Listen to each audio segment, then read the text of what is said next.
এক সময় এক গ্রামে দুই বন্ধু বাস করত। তাদের মধ্যে এমন গভীর বন্ধুত্ব ছিল যে একজন আরেকজনকে না দেখে থাকতে পারত না। তাছাড়া তারা পরস্পরকে অত্যন্ত বিশ্বাস করত। একদিন এক বন্ধু বাণিজ্য করার উদ্দেশ্য নিয়ে কয়েক মাসের জন্য অন্য একটা শহরে রওনা দিয়েছিল। এই সময় সে তার বন্ধুটির দায়িত্বে লোহার সিন্দুকটি রেখে গেল। কয়েক মাস পরে শহর থেকে ফিরে এসে তার লোহার সিন্দুকটা সেই বন্ধুটির কাছ থেকে ফেরত নেওয়ার জন্য সে তার বাড়ি গেল।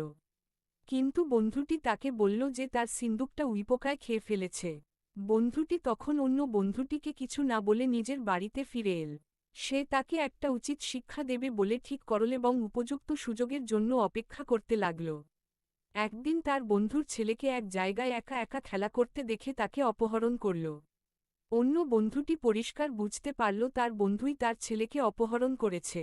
সেইমতো তাকে বলল তার ছেলেকে ফেরত দিতে। বন্ধুটি তখন বলল তার ছেলেকে চিলে নিয়ে গেছে। তার কথা শুনে অবশেষে অসৎ বন্ধুটি নিজের ভুল বুঝতে পারল এবং উচিত শিক্ষা পেল। এরপর সে তার বন্ধুর লোহার সিন্দুকটি ফিরিয়ে দিয়ে তার নিজের ছেলেকেও সে ফেরত পেল। নীতিকথা: মন্দ কাজের জন্য ফলভোগ করতেই হবে।